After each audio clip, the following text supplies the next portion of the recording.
Hi everyone, welcome back to the channel. Today I'm going to go over one of the most crucial parts of the interview process, behavioral interviews.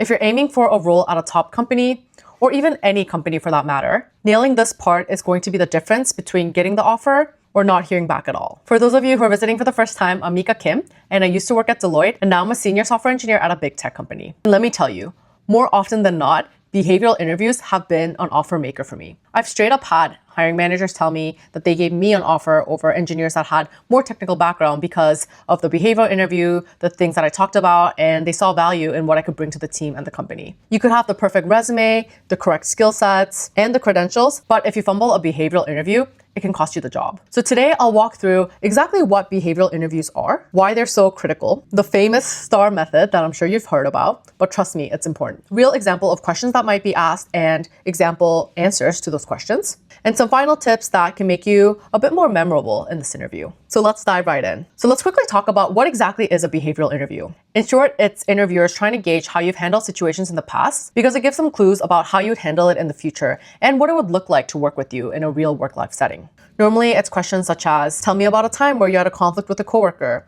Tell me about a project that you've led. Tell me about a time you failed at something. Tell me about a very stressful time that you had to go through. So these aren't just kind of fluffy questions just to get you to talk, but these are meant to uncover your problem-solving skills, your communication skills, teamwork and leadership style, and more. And trust me, interviewers take this very, very seriously. I've had instances where there was a fantastic candidate on paper, but they totally flopped the behavioral interview, and guess what? They did not land the role. So let me quickly touch upon why the behavioral interview is so important and critical to a job offer. So I feel like a lot of times, especially if you're interviewing as an engineer or if you're interviewing for a role that has a very particular skill set, you would think that interviewers or companies will evaluate your skill set first and put that as the most important thing. So a lot of people tend to overlook the behavioral interview side. However, even if you crush the technical rounds, as mentioned before, if you don't do well in your behavioral round, or if people find it a little iffy talking to you during your behavioral round, you can still lose the offer. You'll see a lot of hiring managers say, we're not hiring another cog in the wheel, we're hiring another person to join our team. And as much as that sounds kind of bullshit, at the same time, there's a lot of truth to that. At the end of the day, this manager is going to have to manage you. Same with your team members. They're going to work with you and they're going to have to spend a good chunk of their day with you. So they want to evaluate, hey, is this person going to be easy to work with? Are they going to have the correct problem solving skills? Are their communication skills good? And the only way to gauge that really is through behavioral interviews. I've definitely seen instances, including myself, where I've done just okay in technical rounds, but I absolutely crushed the behavioral interview and I got the job offer. It was because I was able to build connection with my interviewer, and the interviewer was able to see who I am as a person, not just what skill set I can bring to the table. I've even had a hiring manager tell me straight up that they thought I would be just a very good addition to the team with like the personality that I brought, the energy that I brought, and that I would fill a gap that their team needed. And when I moved from Deloitte to a big tech company, I firsthand saw how much weight this round carries, and especially more in senior roles. It shows how you operate under pressure, how you work with people, and how well you fit within the team culture. A lot of times when there are interviews with multiple rounds, like technical, behavioral, like manager call, et cetera, there's like a debrief section with all the interviewers. And you talk about the potential you saw in this candidate, kind of the red flags, if there were any, what their technical skills were, what their behavioral skills were. As long as you kind of meet the technical bar, it really boils down to your behavioral interview and how well you did in them. And you might think, well, aren't behavioral interviews like a bunch of bullshit? People can make up anything. And that's kind of true. But a big thing is, interviewers can easily tell if you're lying or if you're bluffing or if you're really hyper exaggerating the experience that you had. It can easily be uncovered by drilling into the question, drilling into the experience, asking more detailed questions. And a lot of the times, if people inflate their experience, they fumble when they talk about the details. I've had an instance where I was interviewing a new grad and I asked them, okay, tell me more about this project. What was your role in the project? And they could not tell me what specific role that they played. They kept saying like, my team did this, or this is the role my team had, or this is what me and my coworker did. And that was a very easy tell for me to view it as like an inflation of their actual experience. So make sure that you're really honest with your questions. Like you can inflate it like a little bit, like everyone does, but make sure you know exactly what you're talking about and be ready to answer very detailed questions. So I'm sure as you're prepping for your interview, you have heard about the STAR method at some point, but if you're not aware of the STAR method, so S is situation, you're setting the scene, you're giving context to your interviewer. T is task, what was your responsibility in this scenario? A is action, what you did. to overcome that issue or to handle that situation. And R is a result. What was the result of what your action was? So if you hear any tips about how to ace your behavioral interview, people will talk about the STAR method. And as beaten down of a horse this is, it works. But this is the most accurate but concise framework for you to follow so that your interviewer knows exactly what you're talking about. So let me break it down with a very quick example. So let's say the interview question was, tell me about a time you had to handle a difficult stakeholder. Now, a very not thought out answer would be something like, well, yeah, like, in consulting, we do have a lot of bad stakeholders, a lot of bad clients. They're unwilling to listen, but we end up having meetings, like talking to them and trying to figure out the situation together. So that doesn't really give me much, right? Like, it doesn't give me a specific scenario where you were faced with this problem. And it doesn't even really show me what kind of action you took. So I'm not able to really gauge much from that answer. But now, if we're following the STAR method, like S, situation. At Deloitte, when I was working on a particular project, we had a client that wanted to keep changing requirements mid-project. So that's a very specific scenario where a client wanted to change up the deadlines and the scope of a project. T, task. And as the project lead, I had to manage the client expectation while keeping the team on track to meet the deadline. So that's kind of a broader sense of what your role was and what your responsibility was in that scenario. Now, A, action. This is how you actually solve that problem. So to resolve this issue, I set up a weekly sync with the client to manage expectations. We created a backlog of things that they wanted implemented that was after the project deadline, have a list of fast follows that they also wanted, which was initially not part of the scope, but things that they wanted to add in, as well as implementing a change log request. So if they ever wanted a change, they could add the request there. We could review with the team to see if we could add that in within our current project timeline. And if not, how much more time we needed to actually add the new change in. And R, result, you talk about, as a result of you implementing this, what has changed and how were you able to actually resolve this issue? So we could say something like, the change rate of what the client would constantly want dropped by 60%. We were able to finish on time. The client was able to get new features through fast follows that was added on after the original project deadline.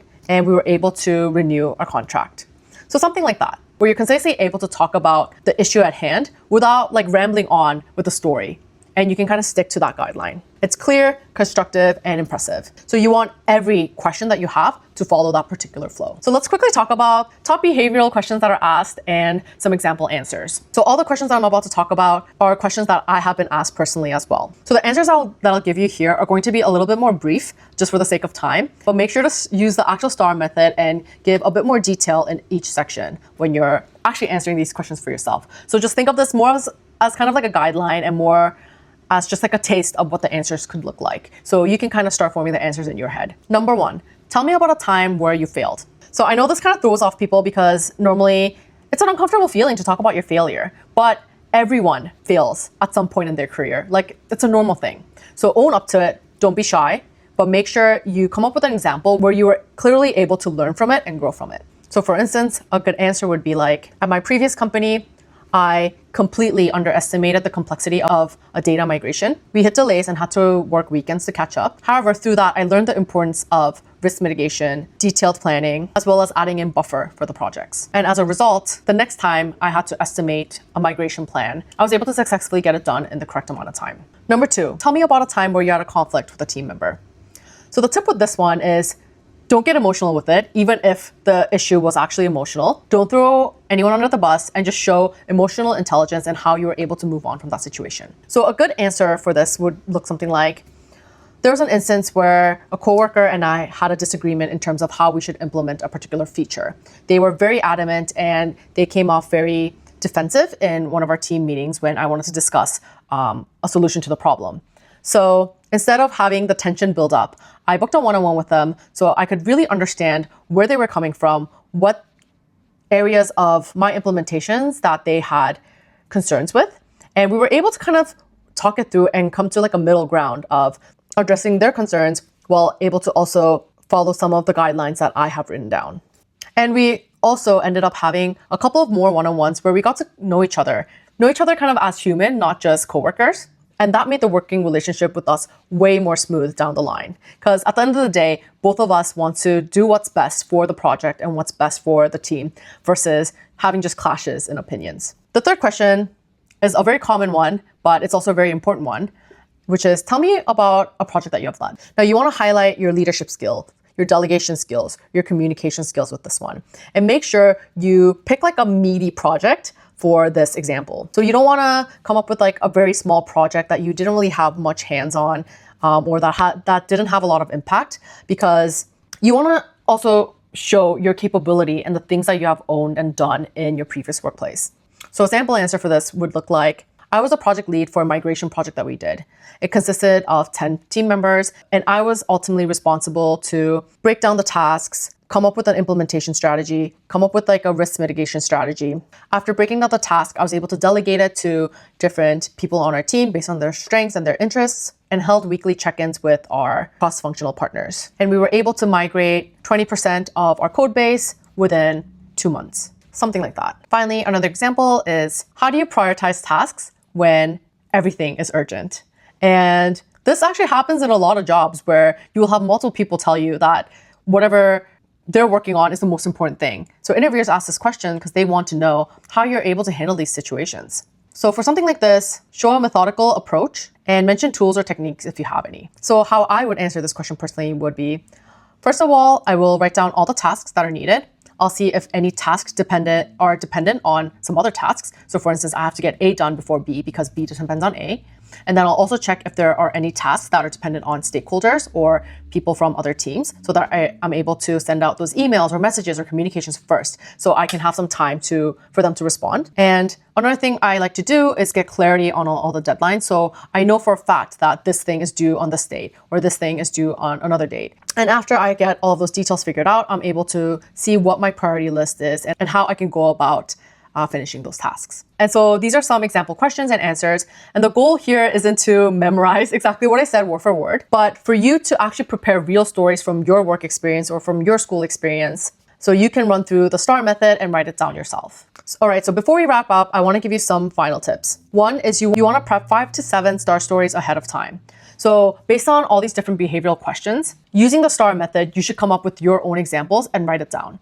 And per question, try to come up with a different story, like a new story. Because let's say you worked on 5 different projects. You don't want to keep talking about the one project for all of your examples. You want to give variety so the interviewer knows that you've worked on different things. The interviewer also knows that you've handled situations differently in different projects. So make sure to come up with different examples for each question. It also shows the breadth of the work you've done at a different company. So for instance, after Deloitte, when I was preparing for Big Tech, I made sure to have some examples from different clients that I worked with. So for instance, I had an example from when I used to work on an M&A project. I had an example of when I worked as an engineer with an oil and gas client. I had another example of when I worked on like an AR project, and another example of when I was writing requests for proposals.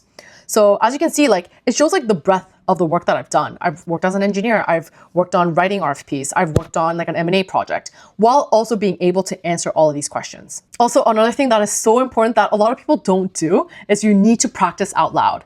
I know it is embarrassing to have to kind of talk through these examples, but trust me, it is going to be way easier after you've rehearsed it with your voice in person. If you can, find someone that you trust and have them ask you the questions and have yourself recite the answers. I promise you it makes a huge difference. Because if you're just kind of memorizing this in your head, perhaps it doesn't sound as nice or as concise or as cohesive when you say it in person. So try to practice vocally if you can.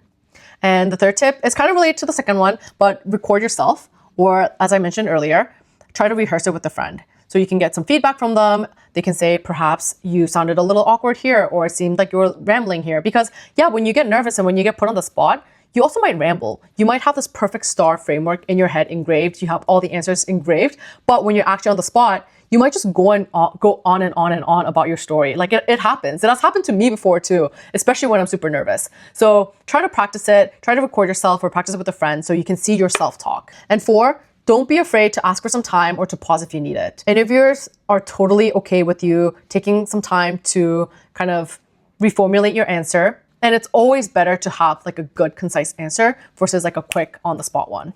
And the 5th, but most important tip, honestly, is just to be authentic.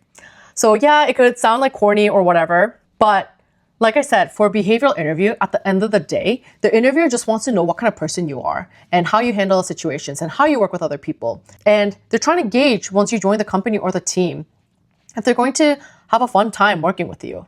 So you're not trying to sound perfect. You're just trying to sound real, competent, and self-aware. Behavioral interviews are the perfect time to show your interviewer who you are as a person. It's not just your skills, it's not just your resume or your competency, but it's about your mindset, your values, and your maturity.